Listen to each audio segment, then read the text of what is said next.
Welcome to the XY Advisor Podcast, a global community of financial advisors sharing and learning with one another to drive the positive evolution of financial advice. To get involved, go to xyadvisor.com or simply download the XY Advisor app.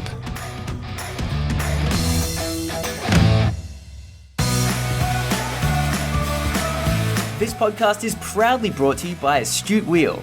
Provide valuable goals-based advice using simple-to-use online client data collection tools, have values and goals discussions, conduct live modelling, produce file notes, strategy papers, SOAs, and automate compliance.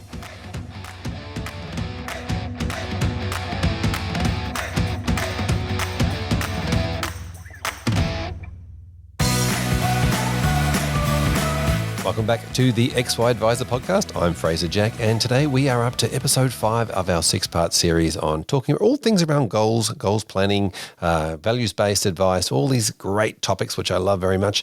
And we're up to the process where we're talking about once the clients have set their goals and they're starting to achieve them, there is a process involved around keeping people on track, on progressing towards their goals, and of course modifying and changing goals as they change along the way. Welcome back, Naomi. Thanks, Fraser. Thank you for coming on, taking part in this series. And as we mentioned, we're up to that part of the time where people come in and progress and review and chat to you about their goals. So let's dive into that part. How do you go about that?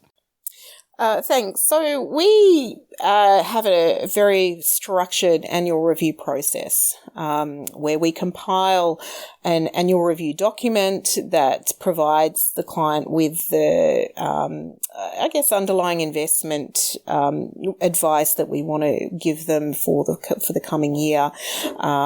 And once we go through that document and the client's comfortable with the changes that we're recommending, we then move to kind of part 2 of the conversation, which is really around what's changed in their financial world, and what's changed in their lives, and what are the goals that they had last year the same as the goals that they think they have now. And that's for 2 reasons. One is that the goals have shifted, or 2, it's that they've refocused or they've hit the goal and they've actually achieved a goal. And it's kind of, some of those conversations are my favorite.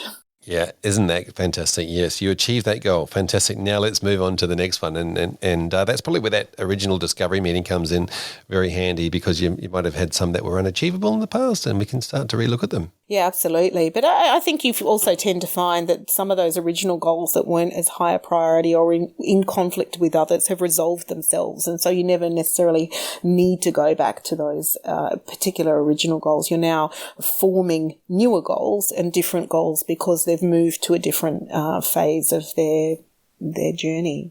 Isn't that funny? I saw a meme the other day that it was a caterpillar and a butterfly, and the caterpillar said, "You've changed," and the butterfly says, "Hey, we're meant to," which is quite ironic for this part of the conversation. So tell us about that, like modifying and tracking. When you are tracking goals, you're tracking towards them, but it's constantly being modified, isn't it? Yeah, absolutely. I mean, change is the only certainty, and that's more relevant today than I think it's ever been. We're living in very uncertain times. We've got uncertainty in investment markets, uncertainty in how we're living our lives, and people are needing to make kind of firm, clear decisions in the face of uncertainty. And so, the journey is really all about change, and, that's okay. So, how do we help clients kind of accept that and track that? It does come back to those. Well, what were the original goals?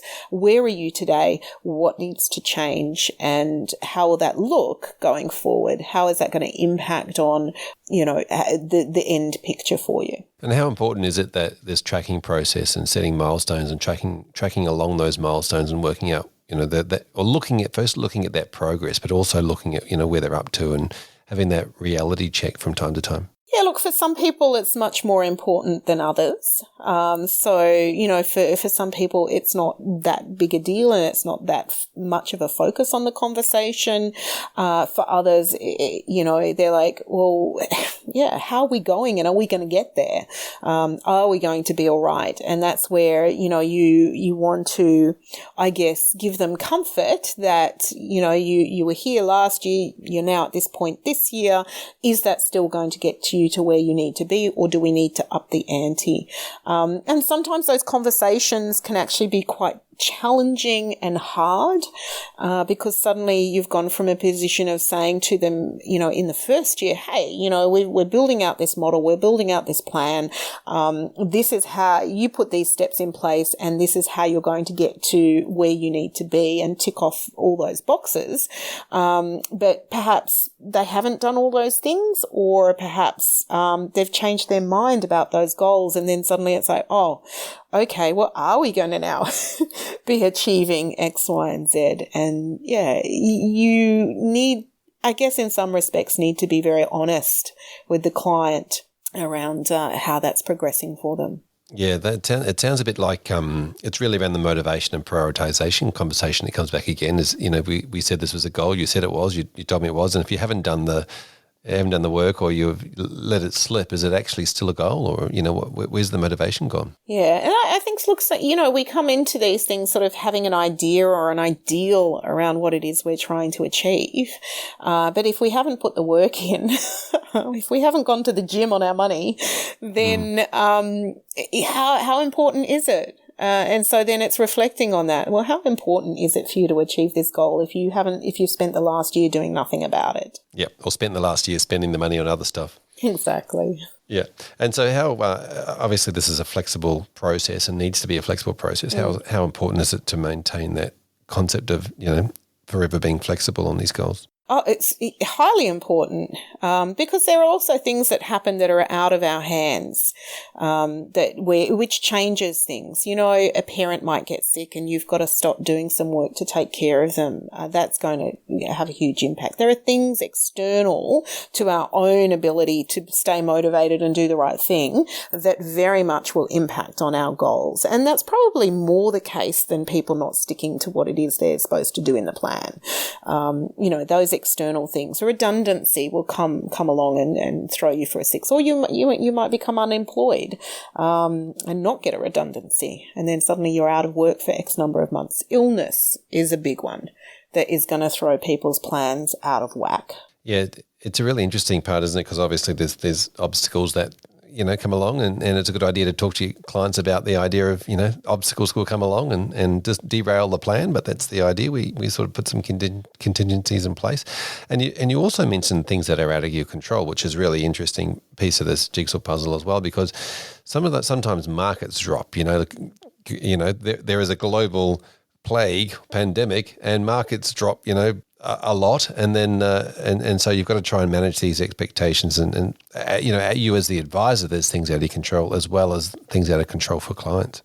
Absolutely. And look, I think that's one area where clients kind of feel the least in control of their stuff, because they've handed over, in some respects, that responsibility to us as their advisor to give them the advice around where they should be investing and how things are going. And of course, we acknowledge and ensure they understand that we are not responsible for those markets, and we don't have the crystal ball. And our role and our job is to really do two things. Firstly, I think sort of manage volatility in portfolios to ensure that we can keep them on track. And secondly, to have those conversations around the fears that people have and the emotional side of investing, to ensure that they don't make decisions that are detrimental to portfolios.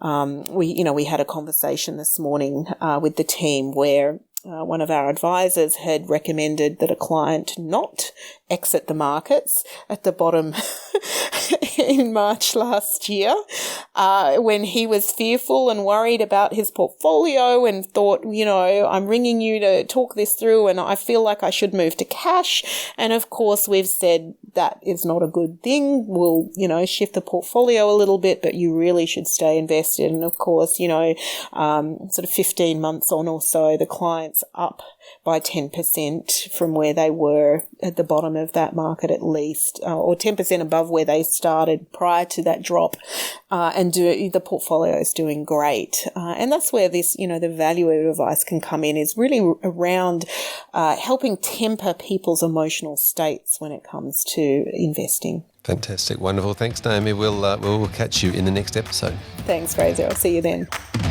Welcome back to this episode, Craig. Thanks, Fraser. Nice to chat again.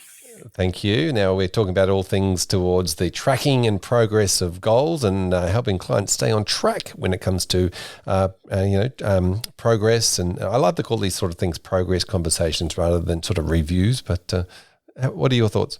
Yeah, I mean, we have a specific review process, and we actually have different review processes for our different client segments. But yeah, we use quite a few tools and quite a lot of conversation to track one, how they're going with sticking to the original plan, two, how circumstances in their life might have changed, which might necessitate the need to be flexible and change a few things up with their plan, and three, how economics and rule changes and things might lead to exactly the same thing, changing plans. Yep. So some of the things, of course, in that scenario are outside of your control, and I think that's probably a good place to start with a conversation around, keeping the clients on track with what they can control to start with. Yes, yeah, that is the main thing, is making sure after the kind of first implementation for a new client that, if they said they were going to put in some money a month into something, they're doing it. If they said they were going to implement their insurance policy, they're actually doing it. If they said they were going to stick to a particular budget, they're doing it.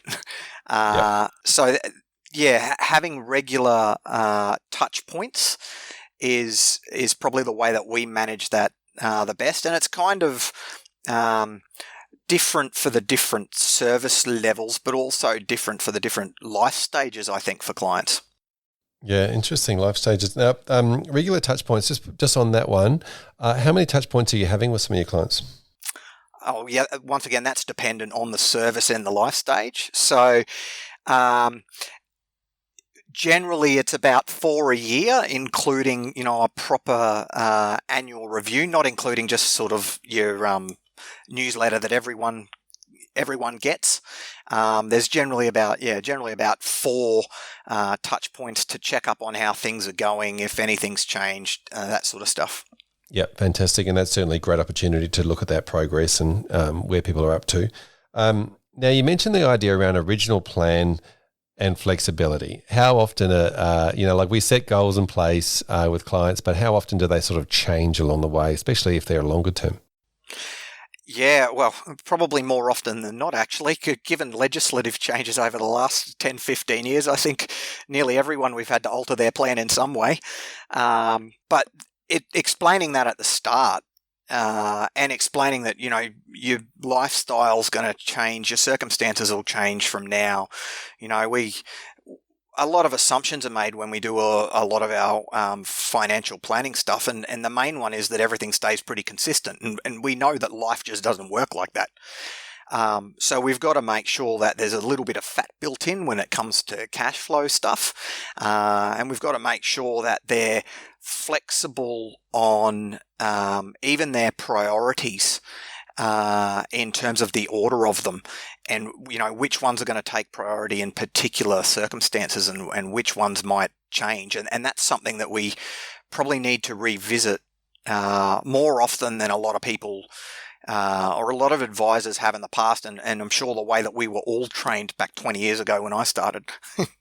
Yeah, well, this is exactly right. There's with those regular progress meetings towards goals, I think they're super important, but they're also a great conversation. Like, I mean, you don't really want to keep going and reviewing, the product you set up 6 months ago. Keep reviewing them on such a regular basis. You really want to make the focus to be around the clients and the goals and tracking towards them, and the small things, the behavioural things that can take place. Yeah. Just reviewing how a product doesn't offer much value. They can get that in a statement from their product provider effectively. So really working out whether, other than whether that product's still going to meet their needs, that's probably the main part of the product conversation. The question is, how much has your life changed since last time we caught up? Are there any spanners that have been thrown into the works? Has there been any windfalls? The good changes and the bad changes. Have you just been promoted or got a bigger bonus than you thought? And are you blowing that on a boat or a jet ski, or are we going to do something with it? Yeah, exactly right. I love the concept around bringing that forward and making that part of what you do. I mean, obviously, it's very difficult for people to say, 5 years ago, could you have explained exactly what you're doing right now? That's right, yeah. And I suppose one of the things with that is not only are we regularly communicating with our clients, but in our service agreement, we've got in big, bold letters that they are expected to communicate with us as well, because it's a two-way thing. We're in this together, and if we don't know that something's changed in their circumstances, we can't help them. Yep. or their plan might be now wrong all of a sudden. So they really need to communicate with us and keep us up to date. And by focusing on the goals, do you think that means that they're able to easily communicate with you what their changes might be, rather than actually making it about the change, but make it about the goal? Yeah, that's exactly right. So, generally any of those pieces of information that change things will alter a goal. And it's a matter of working out, okay, well, is it just the priority that's been altered, or is it the actual goal itself? Or is it the time frame? Things like illness or injury, or we've decided to buy a bigger house. Does that mean all of a sudden they need to work an extra 3 years so that they can still retire comfortably?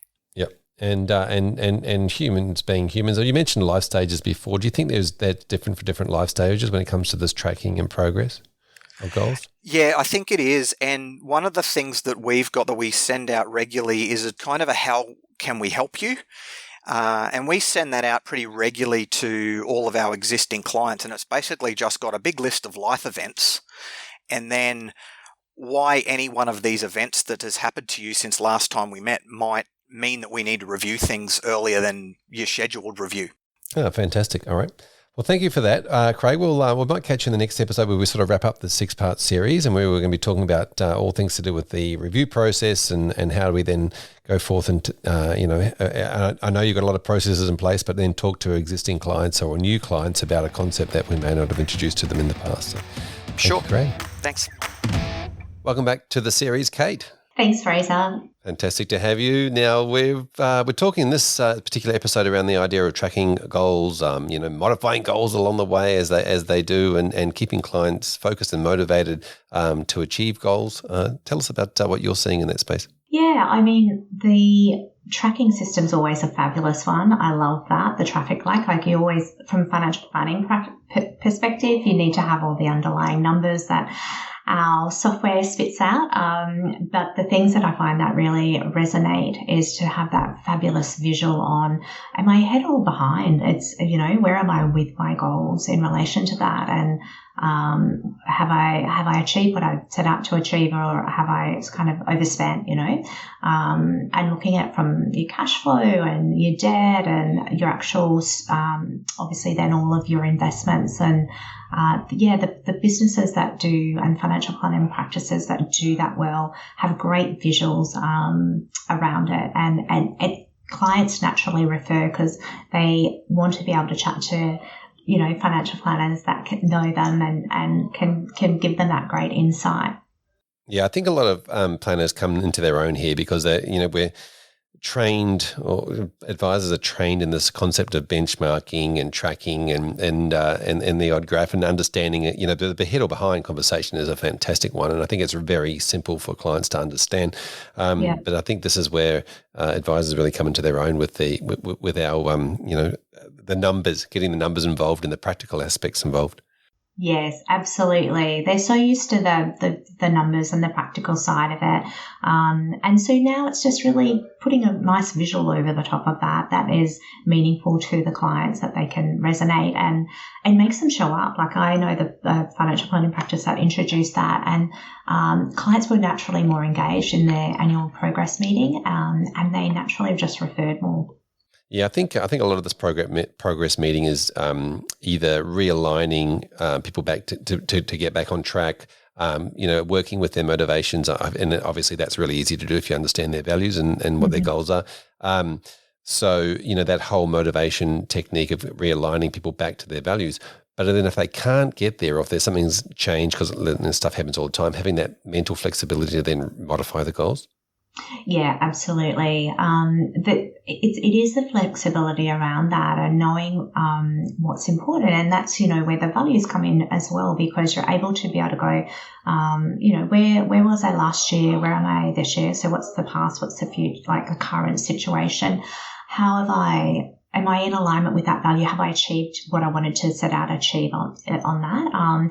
Now, some values are fixed and they never change, and others actually, as you get in alignment with them, there's other values that tend to move up the list. And if there's been a trigger point or a change in situation, you might have gone from employed to self-employed, success and ambition and things like that might be more important as you move through those different phases of your life and transitions in life. So, I see clients' values actually changing over a period of time, even when I've done it on my, and as you age and go through your different stages with it all. But that's just like part of the goals-based conversation. You just incorporate that, so you're either redoing their values. I would just be redoing their values each year to see what they are, and then getting them to rate it, and then having a look to see whether that's what it was on last year and what's changed, asking what's different with it this year? Why has this value gone out? You get to have another conversation around that, and it allows you to anchor all your financial planning based goals around the new values if it has been changed as well. What are some of the values that you see that don't change versus some of the ones that do? Is it generally the highest priority value doesn't change, or is it more around the idea of an upbringing or? Yeah, I think a lot of people will always have I term it relationship only because I'm trying to house so many of my values under the one. You can only have 5. So obviously family is key. Family, that community it's that sense of belonging is so important to people. And taking care of each other. It relates back to that whole meaning and matter and, purpose. And so family will always stay in there in some shape or form. It just depends whether you're housing it in the values card of relationships. So like me personally, I'll put relationships as one of my number one values. And but I define relationship as the relationship with myself.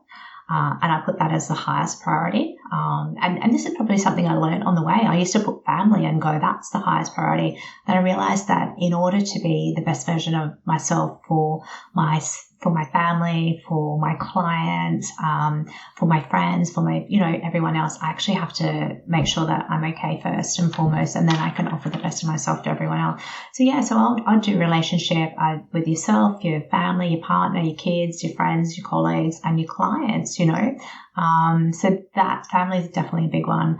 Health is also very equally important. Like a lot of people will always have health as part of it. They're wanting to be healthier. They know it's important, and it kind of gets neglected a bit along the way. Can do. There's some really interesting concepts we can go deep into there with regard to.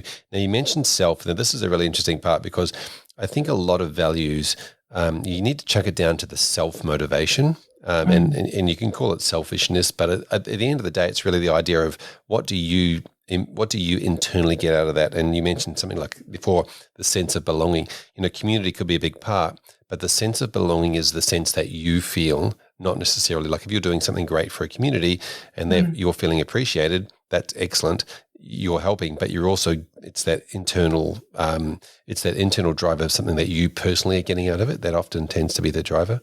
Yeah, 100%. I heard a saying from a seminar. Aaron Sansoni said it, and it was around. He calls it the 3 Ps. So it's your passion, your purpose, and then your profit, like the ideal. And then it's called pure effing magic. But when you align all of that for a client, and when you're able to actually have that complete alignment with, it brings that meaning and matter. So we obviously do things for ourselves, but we are really striving to be able to align our passion and our purpose for a higher good, whether we realize it or not. That's kind of heading up that hierarchy, Maslow's hierarchy of needs, and trying to reach our true potential in order to be the best that we can be. And everyone, as we meet those needs, they go higher up in terms of that. So sometimes we get stuck in the ego needs or the materialistic needs and things like that. But as you actually, really bed down those key motivators and that sense of self and sense of purpose and what you can contribute to others, it enables you to have much deeper understanding relationship. Brilliant. Thank you, Kate, for sharing your wisdom with us in this episode. We went a little bit deep there. Talk about, we'll jump into the next episode shortly. So if you're listening to this, the next episode will be around the idea of the review process, and we look forward to catching you in the next episode. Thanks, Fraser. Welcome back to this episode, Tim. Hello, Fraser. Great to be here. Fantastic. And of course, we're talking about modifying and tracking and progressing towards goals, and a little bit about client motivations.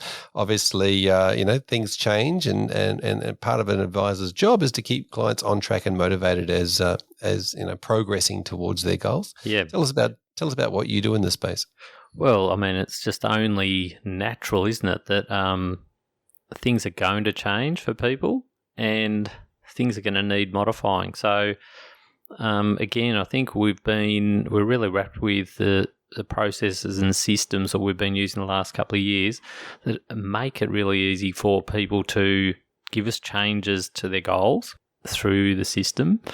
Maybe there's been a change to their situation. Maybe there's been a change to their financials. So let's get all of that out on the table before we have another meeting with them. And when we go to have that meeting, we have already got that data on the table and we can have that conversation. And then they can sort of say, a few things have changed. So it's okay, well, let's modify a few things and send you back out there in the world to have a crack at that. Yeah, fantastic. Now, do you find that sometimes those things may be, they're tangible things, work reduced or expenses increased or whatever they might be, but then some of them might be just a lack of motivation, and therefore you need to sort of re-explore if that's a true goal? Well, I'm going to start with the positive side of that first, because in the best case, the clients are smashing it so well that it's like, we can go even higher. We want to pay off our mortgage even faster, or we want to save for this holiday even faster, or we want to save for that deposit even faster, because they're building momentum, and momentum creates more momentum. So in a perfect world, we're modifying like that. In a different world, of course, you're going to have someone lost their job, or someone's going back to part-time work, or exciting, we're having a baby, but not so exciting on the financial side of that because we're going to go back to one income or whatever it is. So, it can be that I would say mostly it's not a lack of motivation. I'd say probably 10% of cases it might be that we need to modify something because they didn't really give us the right data at the start, or they've been a bit unrealistic with a few things. Mainly it's just life has forced some changes on them. Yeah, fantastic. And I love this positive side of it too, when momentum kicks in and all of a sudden they dial things up and realise that that's sustainable, and then want to dial it up a bit more. Yeah, and well, let's be honest, I think this is what we're all looking for. If we were to design, if you, Fraser, and maybe you are doing this, you're designing the prototype of the perfect advice business. Well, the perfect advice business would have perfect clients, and perfect clients would come in and they would keep modifying their goals in an upward direction, wouldn't they? And that's what we want. We want what we're doing to inspire them to aim for more. Yep, Fantastic. That's the good news story. If we go back to that original thing, Yeah. that the original episode, that those good news stories that we want them to be telling their friends as well. Yeah, and I think, well, let's be honest, it's those clients as well who are going to share the message. They're going to say, you know what, we just never believed, and this is why we get into what we're going to touch on here is the power of tracking, because we're forward-looking in our mindset, most of us, and I think we all would have experienced a time when I might say to you, how are you going towards that goal? And you're like, oh, yeah, it's just been so-so. But if we actually got out the data and it's like, well, Fraser, only a year ago you were in this position, now you're in this position, you're saying it's not that impressive, but that's actually good. We quite often need reminding of where we've come from, and this is the power of tracking these goals, because you can actually say, guys, you have really done well the last year or the last 2 years. You've met these goals and you've put these goals on the table now, and we're shooting higher. So it's not just to remind them of what value you're adding, though that is a great bonus into the mix, but it's to give them that feeling of momentum, like, yeah, we forgot that. I did that. Maybe people do this from time to time, but I had some clients that I worked out had been coming for 10 years. And so I went and found the original fact find. And it was a funny moment, because they weren't in a great situation 10 years before. And they were like, wow, look how far we've come. And I think it's just that reminder of look how far we've come. Yeah, and that's the benefit of this long-term relationship conversations around and long-term tracking. Now, milestones are a fairly big part of this. Let's throw that word in there while we're looking at it. Being able to say, we're trying to get you to here. It's a long-term goal. We're trying to get you to here, and then track against those. Yeah, well, I think even milestones. So while we might have a goal to do something by a certain time, I think it's important for us to try and think about how we can frame up some interim milestones on the way to that, so that when we're able to sit with clients, because this is where that word modification or adapting, because if any plan's going to have flat spots or hurdles, this is where we've got to maybe adapt the plan, or maybe think about, okay, we need to do something differently here. Either we need to change the goal, or we've got to change some element of what you're doing if you want to keep on that path to that goal. And so this is where the real rubber hits the road on our advice, I guess, is helping give them that framework. And so it's where milestones are massive, I think, and creating the infrastructure to be able to deliver that to them in a way that allows them to action it. Yeah, managing those expectations, and as you said, just demonstrating what the momentum is, and if those expectations are out of this world or achievable. So, just on this concept of achieving goals, how important is it to you to have some sort of shorter term goals that in the earlier days that you can tick off and then replace them with other goals? Yes, well, I think forgetting what the actual goals are, I think you've got to have short term. So again, it probably comes back to that momentum, because you've got to feel like you're achieving something. So even if let's just pretend for 1 minute that someone only had one goal and it was a long-term one, I think we'd invent some short-term goals / milestones to help show progress. And that's part of the skills, I guess, our skills of helping someone view a big overwhelming goal and putting actionable steps in there and milestones that help you feel like the next step isn't that big. We've just got to do that. That's comes back to that human nature of I feel good when I achieve things, and when I look up, and if that's a really big step, it feels too big. Yep. I'm not sure if I can do it. I feel like some of that sometimes clients are just looking for permission in some cases to spend the money. Yeah. Yeah, they might be. Well, this is the power, I think, of the systems that we're using these days, is we can overlay multiple goals and say, can they all coexist? And if they can, let's work out how we can do that. If they can't, here's the list. One needs to go. Which one's it going to be? Options. Prioritization. I'm going to leave the room for 5 minutes and come back and tell me, or whatever it is. Tim, thanks for catching up in this episode. I really appreciate your insights on how you and the importance of tracking progress towards goals. We'll catch you in the next episode where we sort of round this out, look at the review process, and talking to clients, new clients or existing clients that aren't necessarily goals clients about goals. See you next week. Welcome back, Michael, to this, our fifth podcast in the 6-part series. We're talking about hopes, dreams, goals, aspirations, all things around goals-based and values-based financial planning. Thank you for joining us. Thanks for having me. Now, in this episode, we're really talking about the concept of tracking and milestones and understanding what's keeping a client motivated towards getting there or achieving their goals in line with their values. Tell me about what you are seeing in this space. Yeah, it should be, and it is, with a lot of advisors becoming the foundation of the annual catch-ups. So we'll talk about reviews, as you said, next week. But to have the client's goals where the client has got a vested interest in those goals. They chose them because you had a tool that helped them do that. They expanded on them because you asked them what they meant to them. They've told you how important they are to them, and they've told you more or less when they want to achieve them. Is it a short, medium, or long-term goal?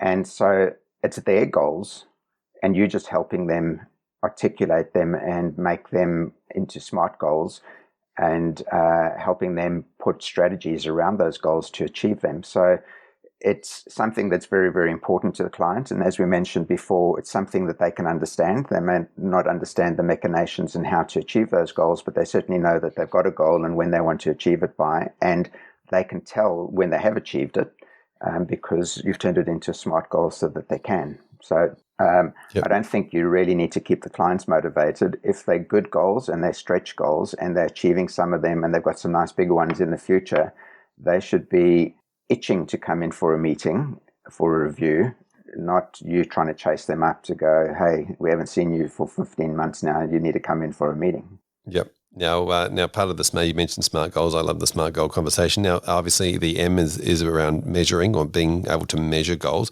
and track them along the process of, are we actually on track or not on track? Yeah. And the milestone conversation around tracking, and if we've got milestones by the end of the month, by the end of the, every month we need to be here, are we there or not? Little wins along the way, I guess. Talk to me how important that idea of tracking is. Yeah, it's really important. And, let's use something that's simple that everyone understands, which is going on holiday, say overseas. So the client has said, we want to go overseas, and that's their goal. And as we mentioned before, it's really important to them because their kids are reaching a certain age. So then that's fine. And the value that the advisor adds is, well, where do you want to go overseas? Well, we'd like to go to Europe and in particular these countries. So you add that into the goal to make it more tangible. How much money do you need? Well, we think it's going to cost us 25 grand. Great, let's add that in. How are you going to pay for it? Well, we've saved 10 grand so far. We think we can save another 5 in the next year. And we're going to put 10 grand on the credit card or on a personal loan. So it's much more tangible. It's getting broken down into the components, and then they can measure that. So have you got the 10 grand that you saved? Yes, tick that box. Are you saving $500 a month to get you towards the 10 or 12 grand that you said you'd save by the time you go? And have you cleaned the credit card up so that you've got 10 grand spare on there? And so just breaking it into those little components, and that just becomes a great way where the client can see, I'm here now. My goal is to go to the airport on that particular day, and this is the things I need in place, and I'm inching towards that, and it's getting pretty exciting for me. Yeah, exactly. Now, also some of the conversations that it has to be had at this point are around the idea of modifying goals of something, especially you could be tracking, you could be getting there earlier, you could be getting there later, or not being able to have the sorts of things, or there's something popped up. There's been something, an obstacle that's jumped in the way. And obviously the idea of that advisors can easily modify or help or work with their clients to modify goals. Yeah, so some of those you probably need some modeling tools to help you, and ideally something that's visual and simple to use in front of a client and that's powerful. So, a client's goal, if they're in their 50s, say 52 and 50, they might want to retire at 62 and 60, and then COVID comes along and puts a bit of a dent in that. So to have live modeling tools where you can say there's a number of options. You could spend less money in retirement, you could work an extra X amount of years, You could salary sacrifice. You don't buy that car that you wanted to buy. Or in retirement, you said you wanted to buy a new Corolla every 4 years. Maybe that's a new Corolla every 7 years. But if you can do that modeling live with a client, and each decision that's made or each what if shows a visual outcome that improves their situation, that's fantastic, because the client buys into that because it's their world unfolding in front of them up on the screen. And then to open the goals tool and say, okay, well, let's change this. You wanted to retire at 62 and 60. How about 64 and 62? And they might have been thinking they've got to work to 70. So for them, it's like, okay, well, that's actually not as bad as I thought. And we are saving some money. So let's salary sacrifice and let's downsize the house and get into a cheaper property. And that puts more money into super. All of those actions and strategies just help them realize that their goal is there and they're going to achieve it, but the goalpost might move a bit, and the edits that are made and the compromises made are in the best interest of having a comfortable retirement, which is what they wanted in the first place. Yeah, I think a lot of that modification process is really around saying, well, we really want this thing. When you really want something, there's a level of pressure, I guess, that becomes, there's a motivating pressure to do or to want to achieve or to succeed sometimes. And if that gets too much, then just the modification process can just relieve some of that extra pressure. Yeah, and some goals just might get put on hold. So you wanted to do goal X, it's going to cost you 30 grand. You're not going to have the cash flow to do that in 2 years' time. Let's just put it on hold and we revisit it next year and see if we can pull it in or when it can be scheduled to be a goal again. But, if looking at your goals and priority, it's not a high priority, and looking at your values, it's not a very important thing to you. So that enables us to put it on the sideline for a couple of years to keep you on track to get your more important goals. Yep, fantastic, Michael. Thanks for catching up in this episode. Really appreciate it. In the final episode coming up, we're going to start talking about the idea of their review process and helping existing clients introduce to the goals-based advice world. Fantastic.